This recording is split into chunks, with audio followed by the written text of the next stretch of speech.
C'était France Gall, si maman si, il est exactement midi 30 minutes, c'est l'heure de à fleur de peau de Slima Achour. Slima Achour, bonjour. Rebonjour Amina, rebonjour chers auditeurs et auditrices Et bonjour Yoya.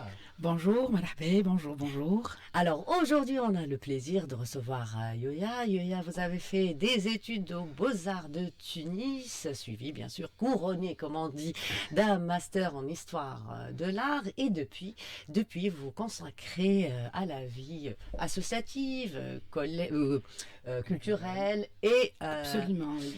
Et à l'événementiel. Exactement. Donc une vie un petit peu consacrée au monde de la nuit, à la musique d'une manière, disons, particulière, mais pas que. Un peu de cinéma et de théâtre, de performance aussi. Donc on essaye un petit peu de promouvoir les projets artistiques de jeunes, et pas que jeunes, talents tunisiens, sur tous les domaines, disons, confondus, voilà.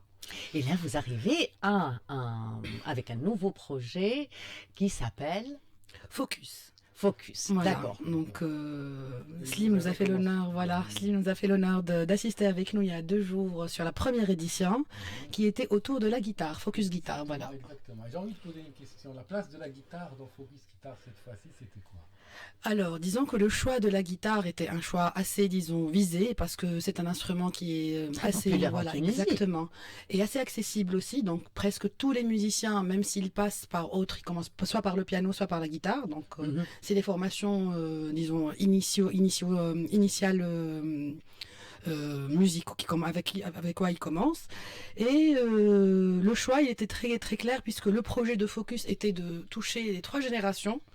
D'ailleurs, vous avez reçu le grand Fawzi Chkili, que Absolument. nous saluons, qui est toujours aussi beau, toujours aussi jeune, Oui. qui est toujours dans l'amour des jeunes, et il les forme, il les aide, il les aime. Absolument.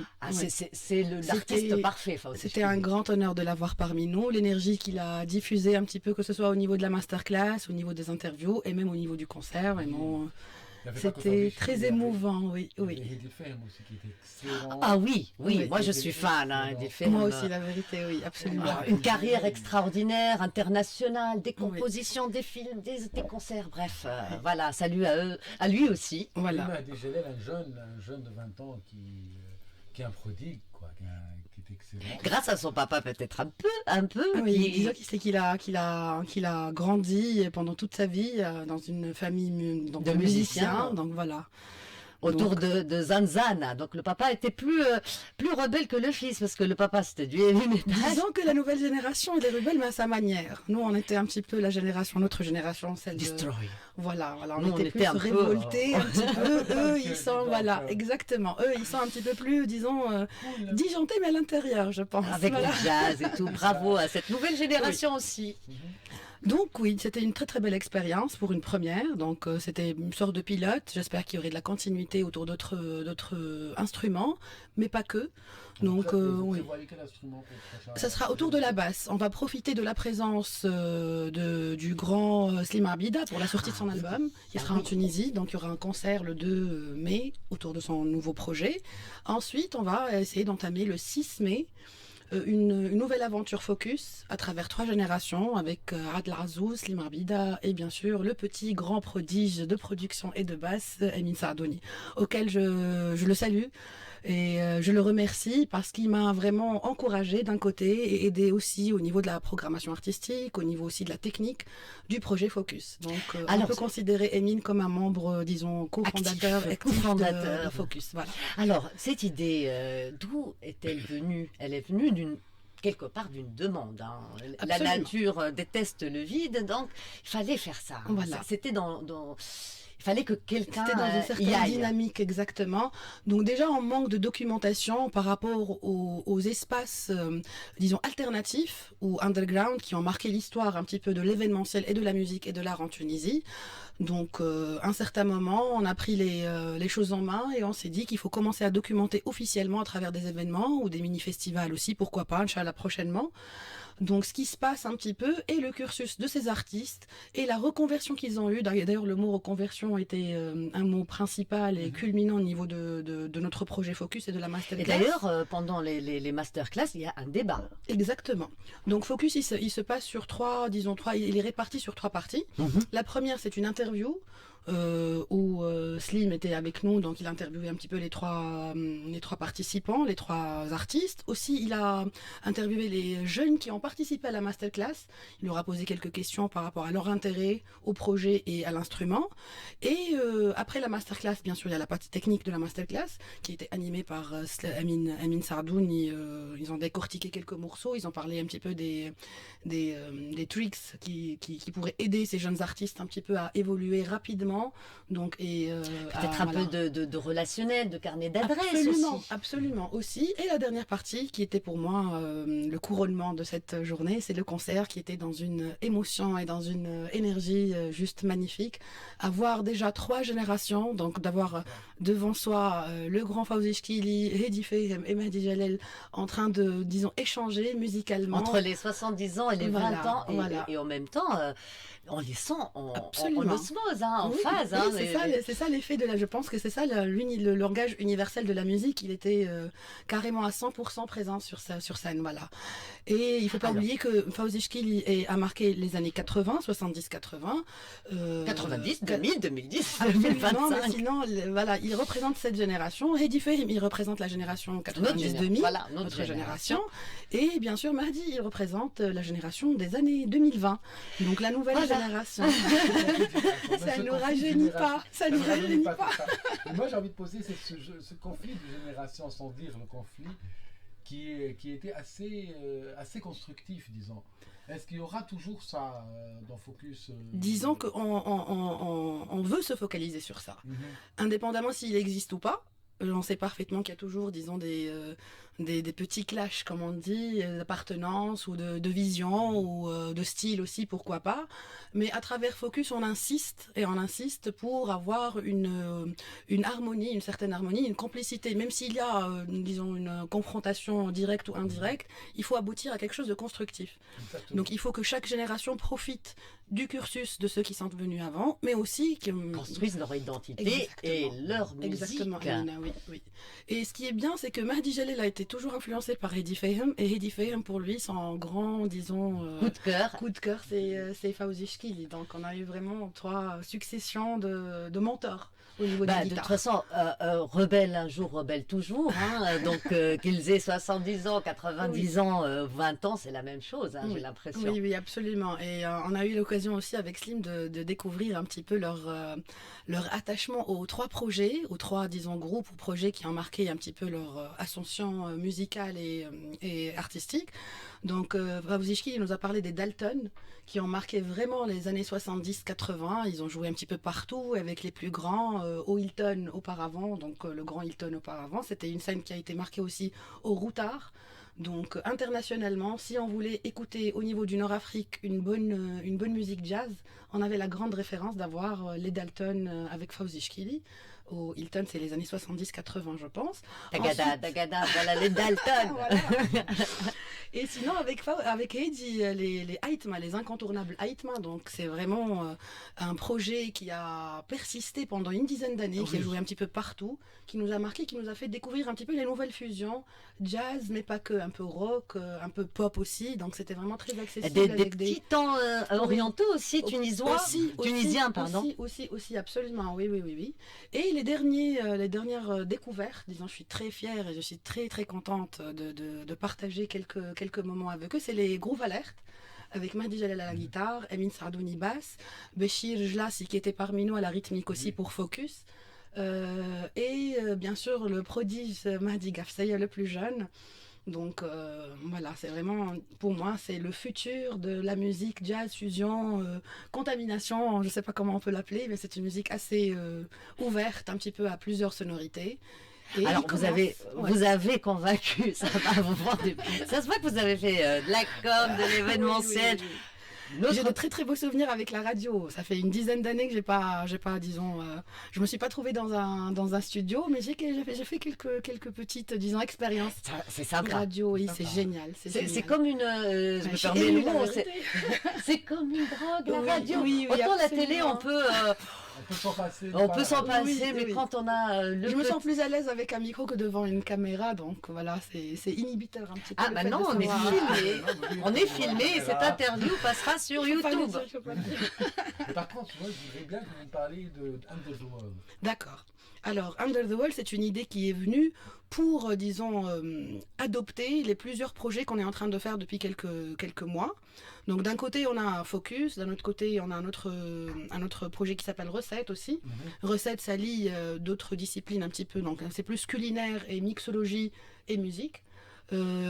Aussi, bien sûr, on a un projet qui s'appelle Bari Chanta, c'est comme le Café Chanta, mais c'est plus dans un bar, donc Bari Chanta, autour des années 20, un petit peu de l'histoire de la musique tunisienne, Louisa Tounseya, Habiba Msika. Oh, On essaie de magnifique. revisiter un petit peu ça et de faire une petite, disons, un petit clin d'œil à cette musique en la retouchant pour les nouveaux, pour la nouvelle génération qui n'a pas vraiment trop accès à C'est cette vrai. culture, à cette partie de notre histoire qui est très riche et qui est vraiment jazzy aussi.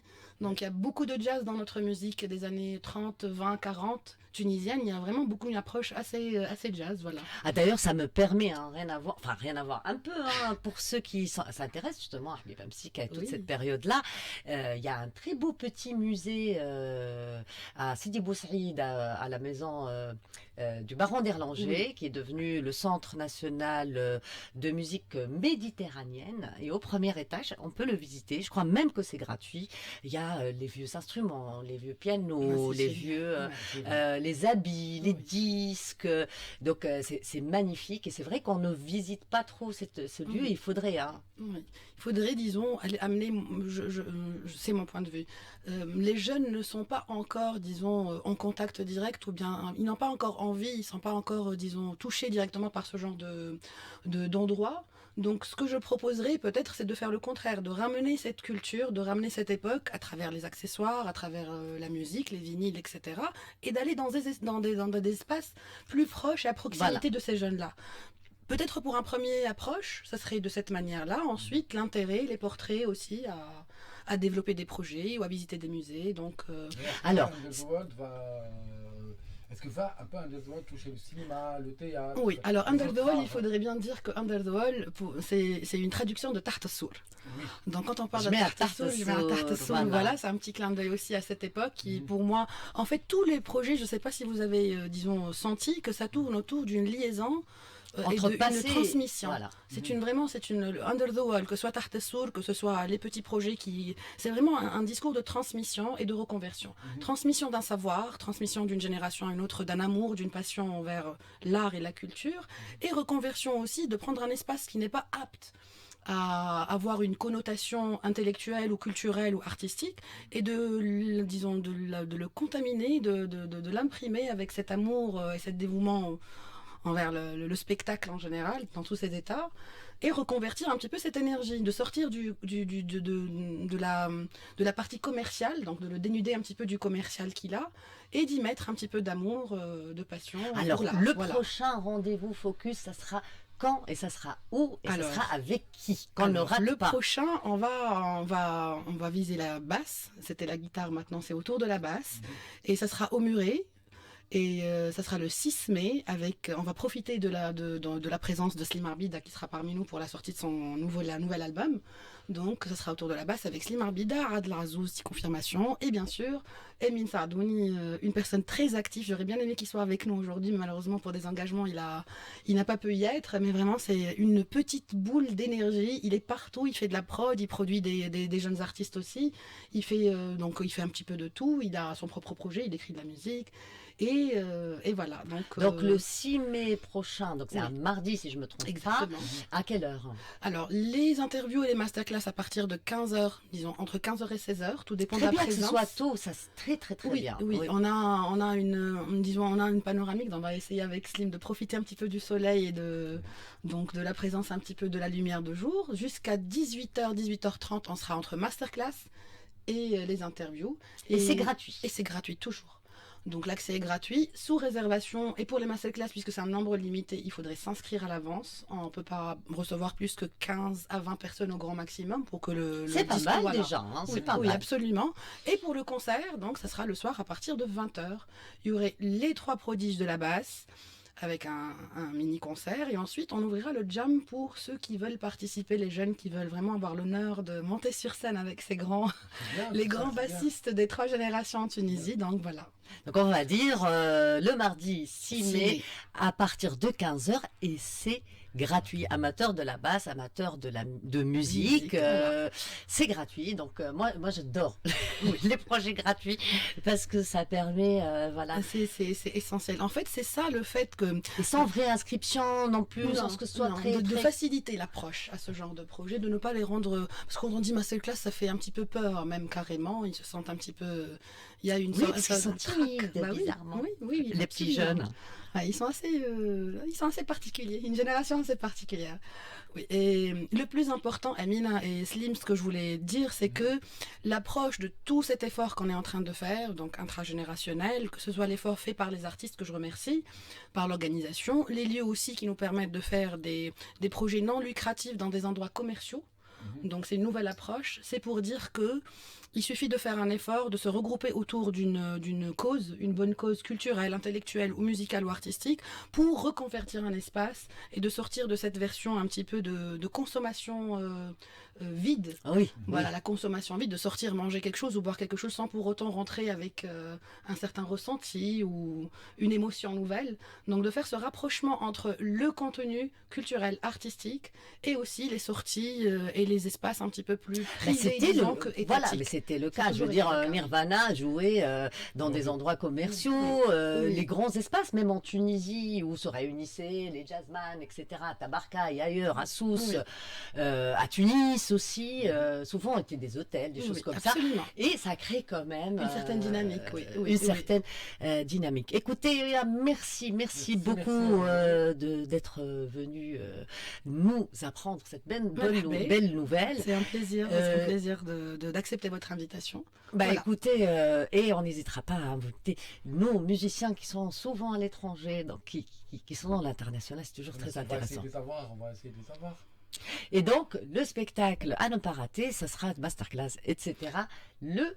Le 6 mai, donc au Muret de Tunis. Sinon, une petite remarque, je voudrais aussi insister sur la tournée tunisienne de Groove Alert. Ils sont jeunes, ils sont beaux, ils sont enthousiastes. Et c'est du groove. Oui, c'est du groove, c'est du jazz, c'est éclectique, disons.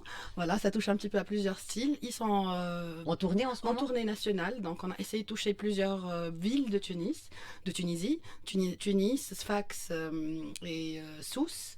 Aussi Djerba peut-être. En closing, donc on va clôturer la tournée à Tabarka, à Woodstock Festival, avec la sortie d'album. Donc voilà, un grand bravo à ces jeunes, et voilà, on les encourage et on invite tout le monde à aller les voir un petit peu dans les villes là où ils seront. Voilà, merci. D'accord, merci beaucoup. Nous, on vous laisse, chers auditeurs, juste avant les nouvelles en bref, avec un petit mixte Fauzi, on s'arrêtera que pour les nouvelles en bref. Et nous, on se retrouve encore à 13 h et jusqu'à 13 h 30.